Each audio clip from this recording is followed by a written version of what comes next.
नमो अर्हन्ताणं नमो सिद्धाणं नमो आयरीयाणं नमो अजायाणं नमो लोये सव्यसाहुणम् मङ्गलं भगवान् वीरो मङ्गलं गौतमो गणी कुंद कुंदाद्यो जैन धर्मोऽस्तु मङ्गलम् सर्वमङ्गल माङ्गल्यं सर्वकल्याणकारकं प्रधानं सर्वधर्माणां जैनं जयतु शासनम्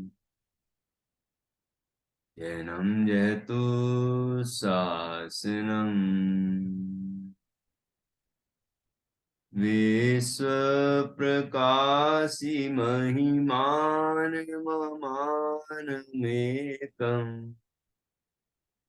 ॐ अक्षराद्यखिलवाङ्मय हेतुभूतम् यं शङ्करं सुगतमीशमनीशमाहुः अर्हन्तमुर्जितमहं तमहं नमामि।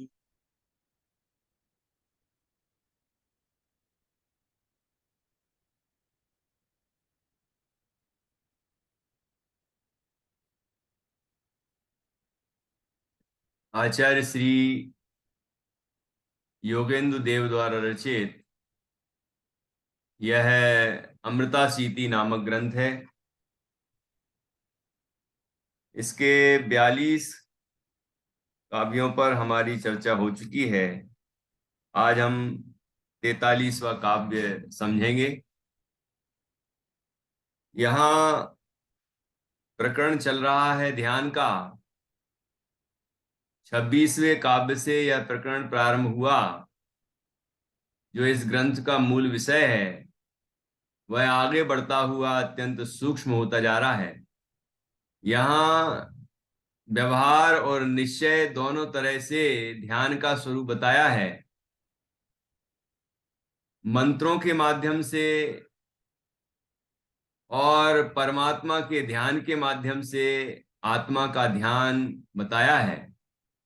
आत्मा का ध्यान ही इस ग्रंथ का मूल प्रतिपाद्य है। जीव निज स्वरूप का अनुभव करे, स्वानुभव प्राप्त करे और परम सुखी हो जाए, यही इस ग्रंथ का प्रयोजन है। जो इस तरह के मंत्रों के माध्यम से ध्यान करते हैं उन्हें अनेक दूसरी उपलब्धियां भी हो जाती हैं, क्योंकि सहज में ऐसा पुण्य बंद होता है कि उसका उदय आने पर बाह्य अनुकूलताएं, रिद्धि सिद्धि और बाहर की सब अनुकूलताएं प्राप्त हो जाती हैं।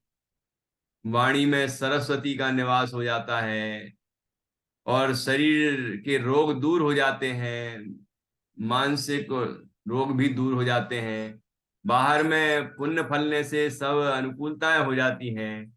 ये सारी चीजें तो होती हैं, लेकिन ये साधक का प्रयोजन नहीं है। साधक का प्रयोजन तो देहादिक सर्व पर पदार्थों से भिन्न अपने चैतन्य तत्व की अनुभूति प्राप्त करना है और उस अनुभूति से अतीन्द्रिय निर्मल आनंद प्राप्त करना है। और ऐसे आगे बढ़ते बढ़ते अपने स्वरूप को पूर्ण रूप से उपलब्ध करके परमात्मा बनना है। परमात्मा अवस्था में, सिद्ध अवस्था में सादि अनंत काल अनंत आनंद प्राप्त करना है। अव्याबाध अनंत आनंद, वही वास्तव में प्रयोजन है। दूसरे कोई प्रयोजन नहीं है। जैसे किसान का प्रयोजन अनाज प्राप्त करना है, घास फूस और भूसा वगैरह प्राप्त करना नहीं है, लेकिन वो चीजें प्राप्त हो जाती हैं। ऐसे ही साधक का प्रयोजन स्वरूप ध्यान करना है और आनंद प्राप्त करना है, संसार के सारे दुखों से मुक्त होना है। दूसरा कोई प्रयोजन नहीं है। यहाँ आचार्य ने 42वें छंद में कहा कि यदि ऐसा लगता हो कि जो शरीर है वह अत्यंत घृणास्पद है, तो इस देह के अंदर जो विद्यमान है देह से भिन्न ऐसा जो निर्मल शुद्धात्म तत्व है उसका ध्यान करो, जिससे सारे दुख मिट जाएंगे और सच्चा सुख प्राप्त हो जाएगा। इसके भी पहले संसार में यदि दुख लगता हो तो जीव को मोक्ष सुख के लिए शुद्धात्मा का ध्यान करना चाहिए। तो इस तरह संसार, शरीर और भोग, ये जो दुख रूप है या उनके लक्ष्य से दुखी ही होता है, उन सबसे विरक्त करा के स्वानुभव के लिए प्रेरित कर रहे हैं। संसार, शरीर और भोगों से जीव विरक्त तो हो गया, लेकिन यदि अपने स्वरूप में अनुरक्त नहीं हुआ तो उसे आनंद नहीं मिल सकता। सच्चा न तो भेद ज्ञान होगा और न सच्चा वैराग्य होगा और न मोक्ष मार्ग में प्रवेश करेगा और न मोक्ष मार्ग में आगे बढ़ेगा। इसलिए स्वानुभव ही इन समस्त समस्याओं का समाधान है। संसार शरीर भोगों से विरक्ति का कारण है, संसार के दुखों से मुक्त होने का कारण है, और मोक्ष मार्ग में प्रवेश होने का उपाय है, मोक्ष मार्ग में आगे बढ़ने का उपाय है, और मोक्ष का परम आनंद पाने का उपाय है। इसलिए हमें अपने स्वरूप को जानना चाहिए, जो कि ज्ञान लक्षण से पहचानने में आता है। अंदर में जो जान रहा है वह जानने वाला तत्व ही मैं हूं। जहां जहां अंदर में ज्ञान हो रहा है वह ज्ञान स्वरूप तत्व मैं हूं। ऐसा अनुभव करने का बार बार अभ्यास करना चाहिए। ये बात यहाँ पर कही जा रही है। अब इसी बात को और पुष्ट करने के लिए आचार्य यहाँ 43वां काव्य कहते हैं, 43। इस काव्य में भी जो पूर्व में चर्चा आई है उसी बात को और पुष्ट किया गया है। देखिए, पढ़ेंगे हम। नीचे इसकी उत्थानिका है। पुनः उसी अभिप्राय को व्यक्त करते हैं। अब श्लोक पढ़ेंगे। अजममर ममेयम ज्ञान द्रवीर शर्मास। ये आधा सा तक पढ़ना है। पद मविपद मिष्टम स्वस्वरूपम यदि त्वं कुरु हृदय नभोन्तः मानसं निर्विकल्पम वपुषि विषमरोगे वपुषि विषमरोगे नस्वरे मारमस्व।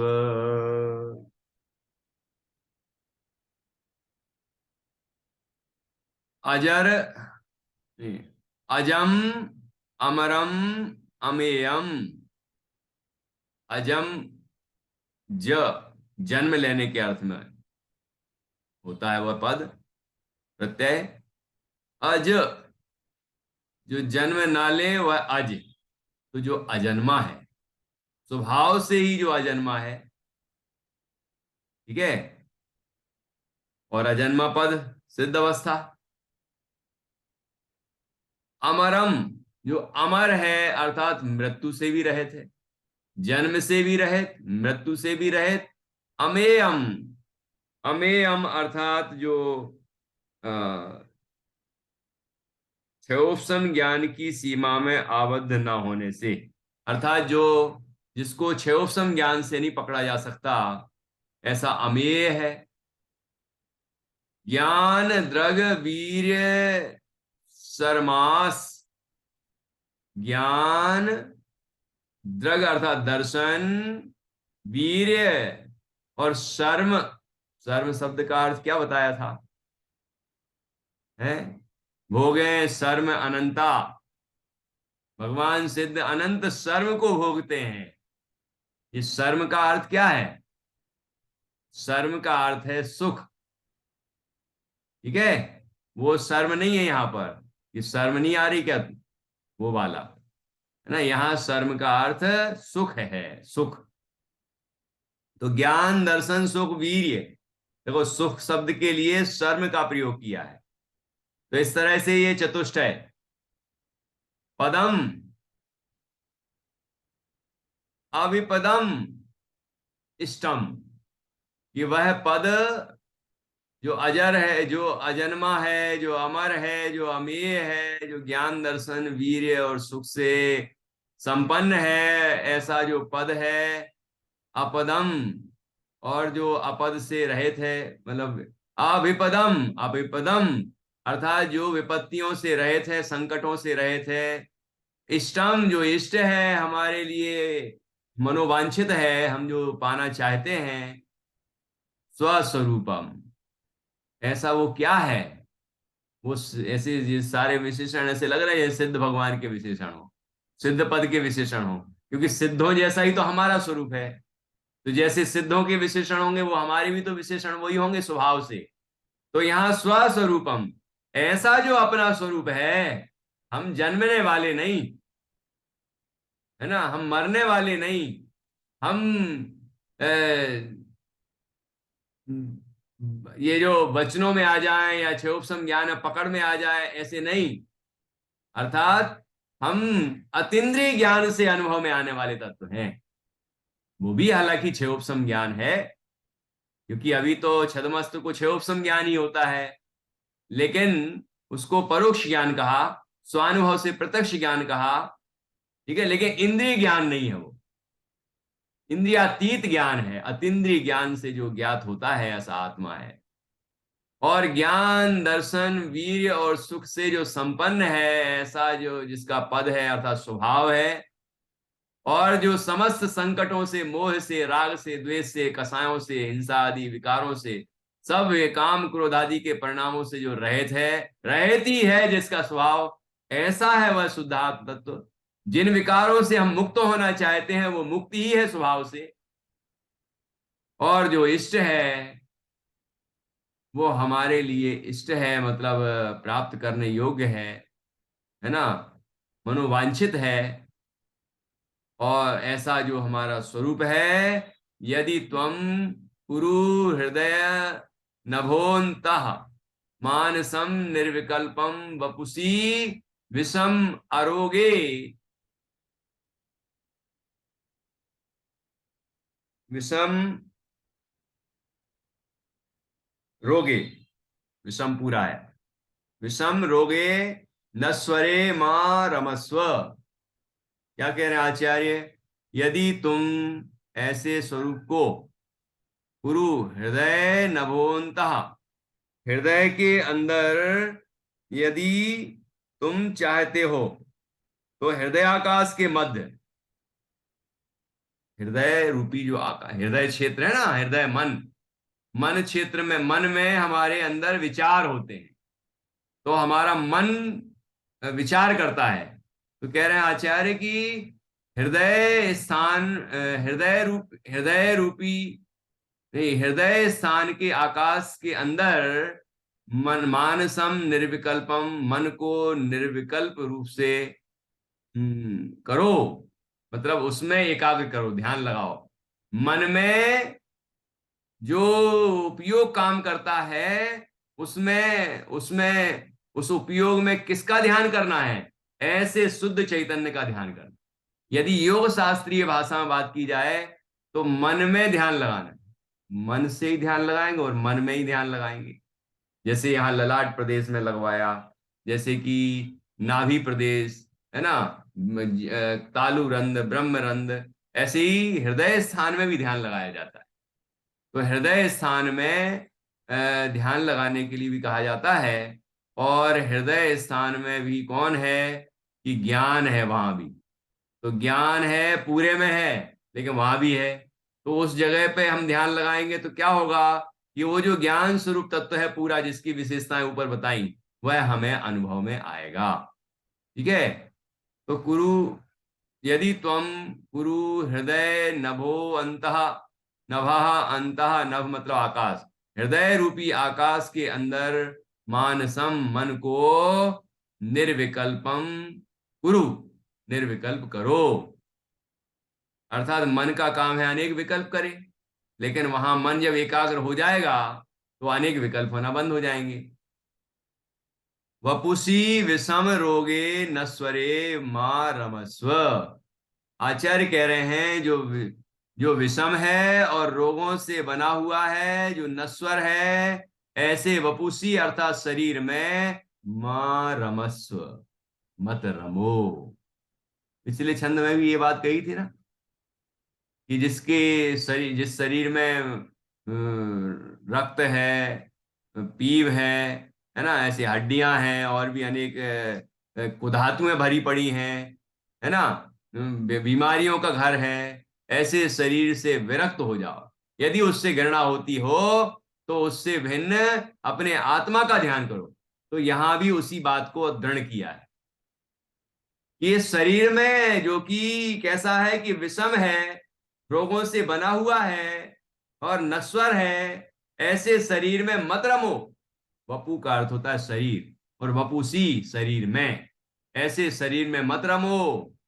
है, सुबह उठे, आईना देखा, मैं कितना सुंदर दिख रहा हूं, या मेरा सौंदर्य और कैसे बढ़े, है ना, इस तरह का ही देह के प्रति चिंतन होता है। तो आचार्य कह रहे हैं ये शरीर नश्वर है, ये शरीर रोगों से भरा हुआ है, इस शरीर के लिए इस शरीर में मत रमो। रमना है तो आत्मा में रमो, जो देह से भिन्न है, जो कि बना बनाया भगवान है ना, और जिसके ध्यान से जीव परमात्म पद की प्राप्ति करे। अजम मर ममेयम ज्ञान द्रवीर सरमास, पद्म पद्मिष्टम स्वस्वरूपम यदि त्वं कुरु हृदय नभोन्तः मानसं निर्विकल्पम वपुषि विषम रोगे, वपुषि विषम रोगे नस्वरे मारमस्व।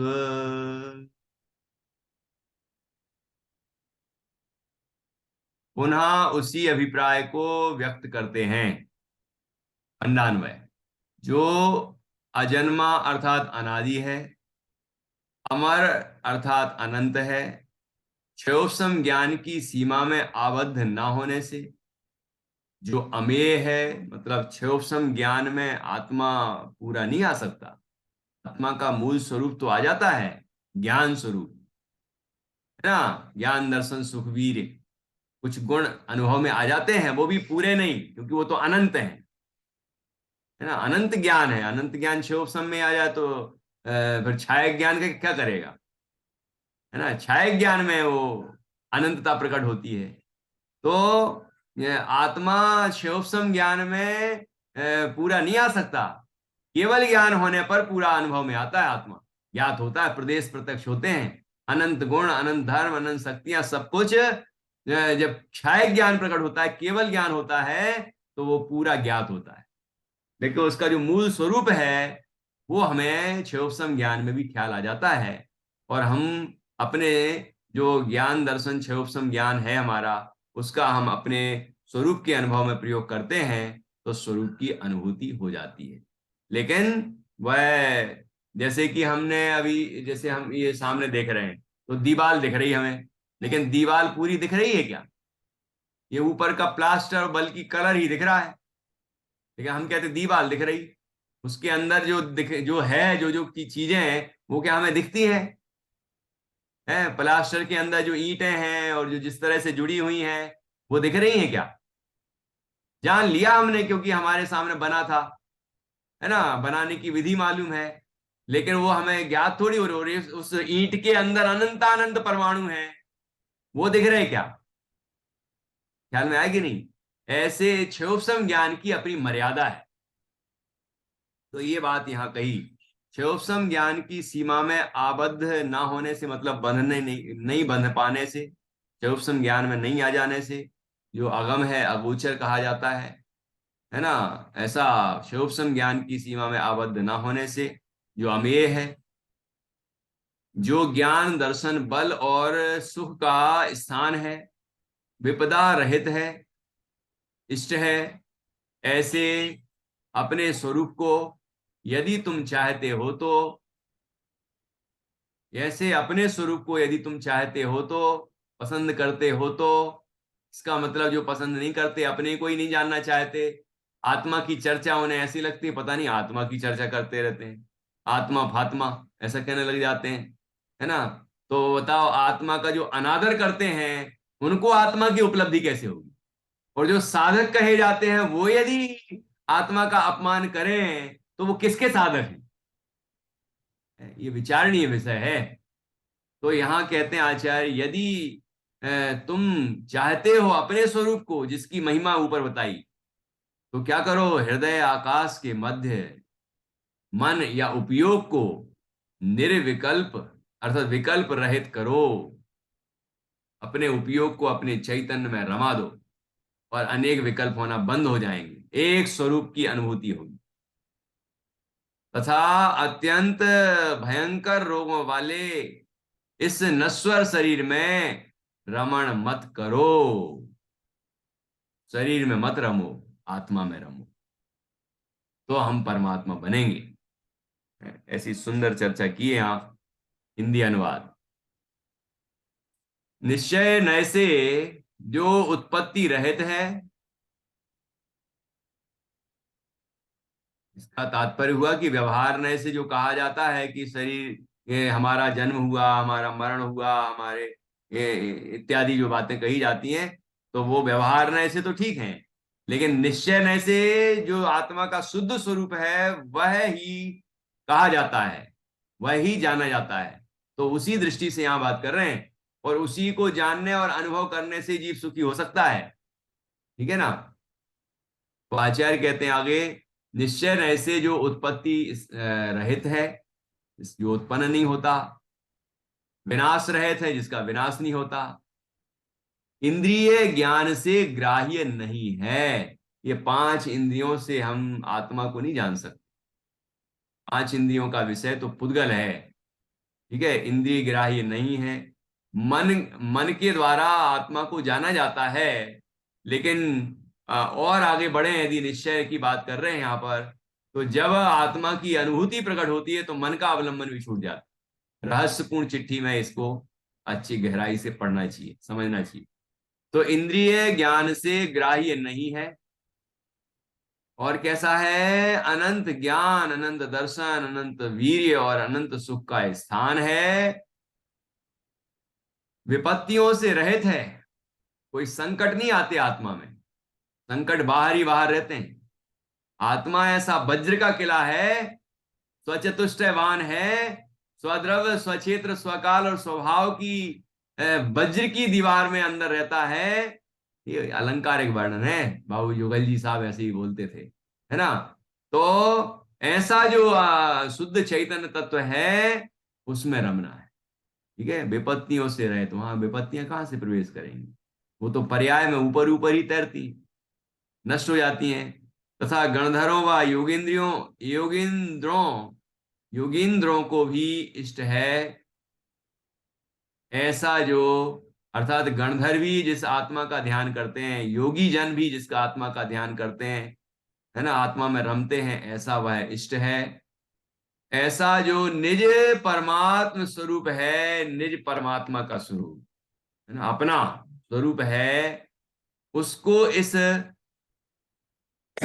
उसको इस प्रकार हृदय कमल के आकार रूप आत्म प्रदेशात्मक अनाहत गगन के मध्य में छिपाए हुए मन वाला होकर ध्यान और ध्येय के विकल्पों से अतीत रूप ऐसा जैसा ध्यान हो सके वैसा करो।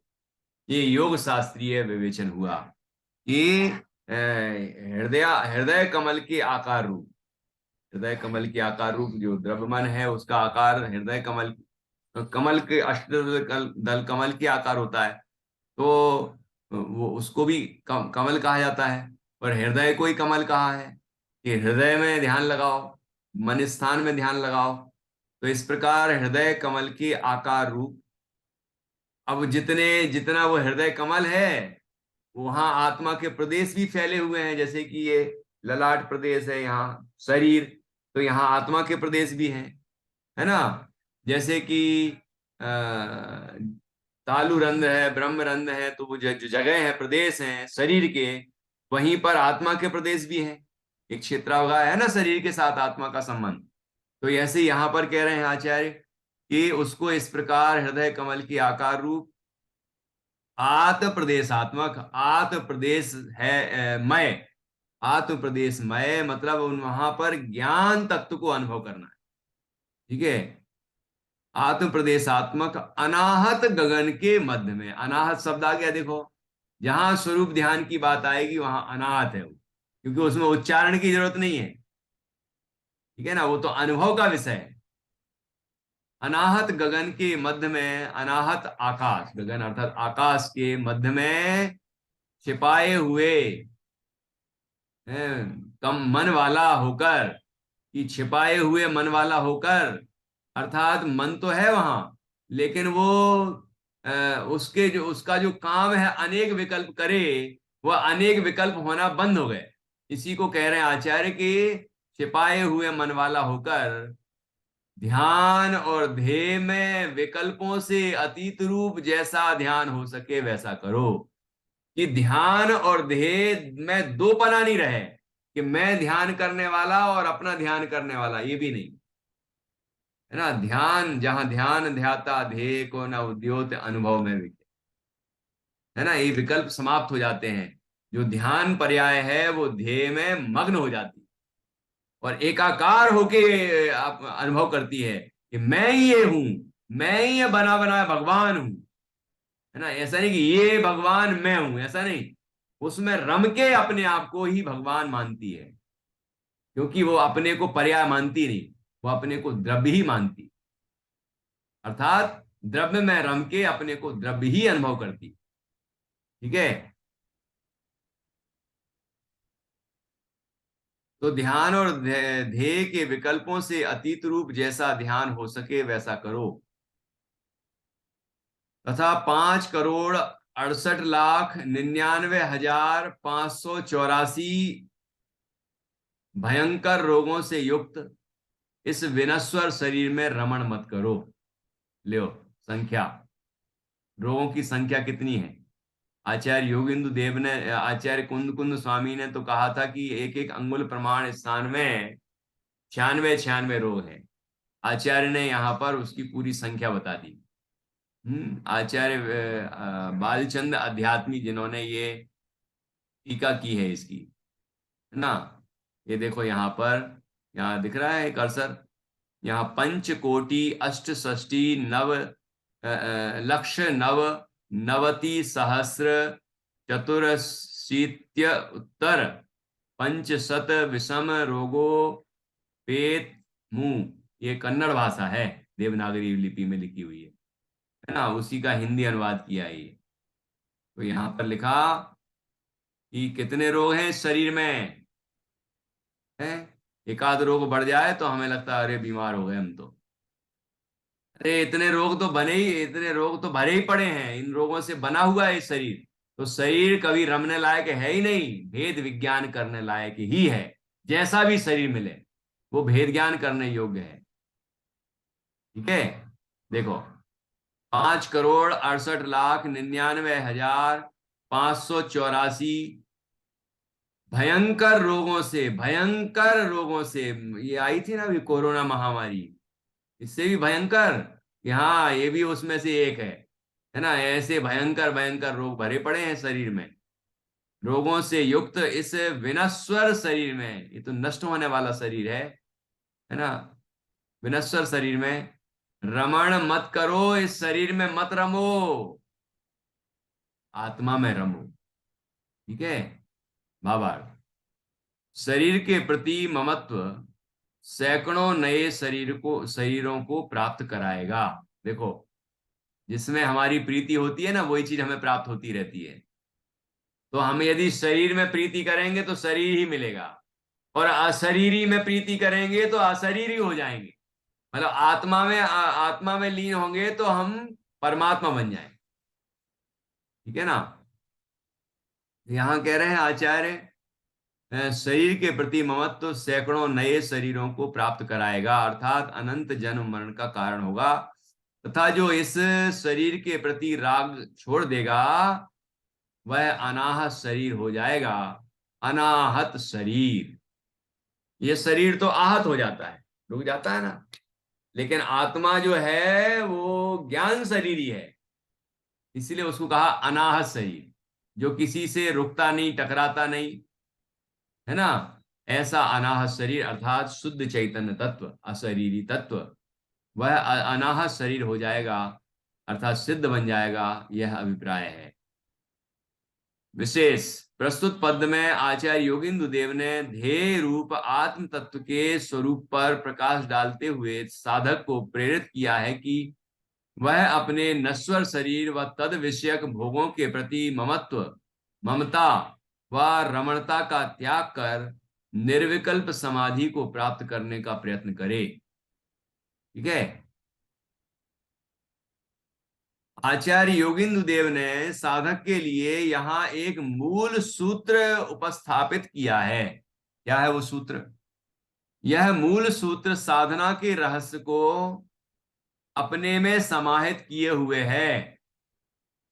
इसी सूत्र की पुनरावृत्ति प्रस्तुत ग्रंथ के 63वें पद में दृष्टिगोचर होती है। पढ़ेंगे हम 63वां, 63। तदनुसार आत्मानुष्ठान करने से तथा व्यवहार से विमुख होने से परमानंद का मार्ग प्रशस्त होता है। ये व्यवहार से विमुख होने से तात्पर्य कि व्यवहार नय का जो विषय है उससे विमुख होना, उससे विरक्त होना। और जब निश्चय नय के विषय उस शुद्धात्मा में हम अनुष्ठान करेंगे, श्रद्धा ज्ञान उसमें लीनता करेंगे, तो व्यवहार नय के द्वारा जिसको मोक्ष मार्ग कहा गया है और जो क्रियाएं और जो विकल्प कहे गए हैं मोक्ष मार्ग में, वो सारे समाप्त हो जाते हैं। तो इस तरह से व्यवहार से विमुख, पहले तो व्यवहार से विरक्त हुआ, उसको धर्म मानना बंद किया, उसमें मोक्ष मार्ग की बुद्धि समाप्त की। व्यवहार ने से ही मोक्ष मार्ग कहा है, वो है नहीं वास्तव में, ऐसा वह मानता है और स्वरूप में लीन होते होते निश्चय मार्ग में बढ़ता जाता है। और जीव अभेद रत्नत्रय को प्राप्त करता है, वीतराग रत्नत्रय को प्राप्त करता है, अर्थात वीतरागता की वृद्धि होती जाती है और जो सुराग है, विकल्प है, वो समाप्त होता जाता है। इस तरह यहां कहा कि तदनुसार आत्मानुष्ठान करने से तथा व्यवहार से विमुख होने से परमानंद का मार्ग प्रशस्त होता है। परम आनंद बढ़ता ही चला जाता है और परम आनंद सिद्ध अवस्था में हो जाता है। और ये दोनों कार्य विषय विरक्ति के बिना संभव नहीं है। यदि हम पंचेंद्रिय के विषयों में आसक्त हैं, वहीं हमें सुख बुद्धि लगती है। भूख लगी तो एक ही उपाय सूझता है, भोजन कर लो। ये उपाय नहीं सूझता कि भूख से हम भेद ज्ञान करें। सूझना तो चाहिए, प्रयत्न तो होना चाहिए। हमारी भूमिका कमजोर है तो हम भोजन करेंगे। मुनराज भी यथा योग्य भोजन करते हैं, लेकिन भोजन वह उपाय नहीं है भूख मिटाने का, है ना। भूख मिटाने का उपाय है भूख रहित, क्षुधा रहित शुद्ध चैतन्य में रमना। जब हम अरहंत बन जाएंगे तो भूख ही नहीं लगेगी, सिद्ध बन जाएंगे तो भूख ही नहीं लगेगी। 18 दोषों से रहित होते हैं अरहंत, है कि नहीं। और ये दोनों कार्य विषय विरक्ति के बिना संभव नहीं है। विषयों से विरक्ति ज्यों ज्यों बढ़ती जाती है, त्यों त्यों परमात्म तत्व के संवेदन की निकटता व स्पष्टता होती जाती है। ये सब इष्टोपदेश में आया है। आगे हम इष्टोपदेश का भी स्वाध्याय करेंगे। और निर्विकल्पता की स्थिति के मार्ग में बढ़ने वाले साधक के कर्मों की निर्जरा भी उत्तरोत्तर अधिक होती जाती है। आगे आगे जैसे जैसे स्वरूप में स्थिरता बढ़ती चली जाती है, आगे आगे संवर पूर्वक की निर्जरा होती चली जाती है। और एक समय ऐसा आता है कि जब परम संवर और परम निर्जरा होने पर मोक्ष की प्राप्ति हो जाती है। तो ये बात जैसे हमने पंचास्तिका संग्रह में पढ़ी थी, ये बात यहां भी आई है। निर्विकल्पता की प्रेरणा योगेंदु देव ने योग सार में भी दी है। आत्म रमणता वाला साधक ही सम्यक दृष्टि होता है। जो आत्मा में रमता है वही सम्यक दृष्टि होता है। जो आत्मा को ही नहीं जानता वो सम्यक दृष्टि कैसा। जो देह को आत्मा मानता है वो देह दृष्टि होगा, मिथ्या दृष्टि होगा। वो सम्यक दृष्टि कैसे होगा। सम्यक दृष्टि तो वह होगा जो जैसा है वैसा माने, वैसी दृष्टि हो। तो मैं देह से भिन्न शुद्ध चैतन्य हूं और वैसा ही हम माने तो सम्यक दृष्टि। तो आत्म रमणता वाला साधक ही सम्यक दृष्टि होता है। अतः कुंद कुंद आदि आचार्यों ने भी आत्मा में ही विचरण की प्रेरणा अनेकत्र दी है। अनेक जगह अनेक अनेक स्थानों पर आचार्यों ने, कुंद कुंद आदि संतों ने, महर्षियों ने हमें अपने आत्मा में रमने की प्रेरणा दी है। समय सारजी, पद्मनंदी, पंचविंशति और भी अनेक ग्रंथ हैं जहां शुद्धात्मा में रमने की प्रेरणा दी है। यहाँ तो दी है। इस तरह से हम देखते हैं कि यहाँ इस छंद के माध्यम से भी आचार्य ने कहा है कि हमें शरीर में रमणता छोड़ देना चाहिए और आत्मा में रम जाना चाहिए। क्योंकि आत्मा में रमने से ही सच्चे सुख की प्राप्ति होती है। शरीर में रमने से, विषयों में रमने से, पर में रमने से जीव को केवल और केवल दुख की ही उपलब्धि होती है। संसार में ही परिभ्रमण होता है और कुछ उपलब्ध नहीं होता। लेकिन जीव को सुख चाहिए, दुखों से मुक्ति चाहिए, तो एकमात्र आत्मरमणता से ही वह प्राप्त हो सकती है। दूसरा कोई उपाय नहीं है। ऐसी सुंदर चर्चा यहाँ पर की गई है। हम सभी इस चर्चा को अच्छी तरह से बार बार अभ्यास से समझें और समझ के हम इसको अपने चर्या में लाएं, अपने इसके प्रयोग में लाएं। प्रयोग करेंगे ही तो ही इसकी हमें उपलब्धि होगी।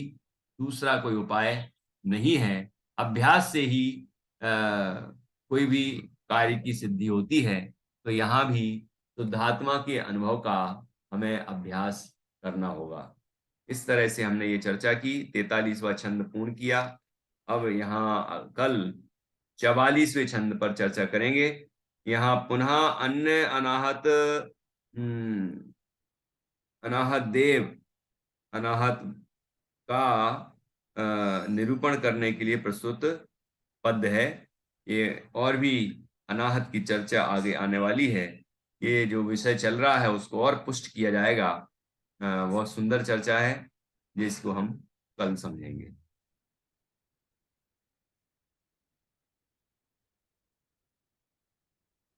कुछ प्रश्न तो नहीं है ना। कुछ प्रश्न हो तो पूछ सकते हैं जिनवाणी सुधी को। निज निधि निज में बताई, यह अनंत उपकार है। उसके लिए जिन वाणी माँ को वंदना शत बार है, वंदना शत बार। बोल जिनवाणी भाई माता सांग की जिनवाणी माता जय। की जय। महान जिन धर्म की जय। सत्य।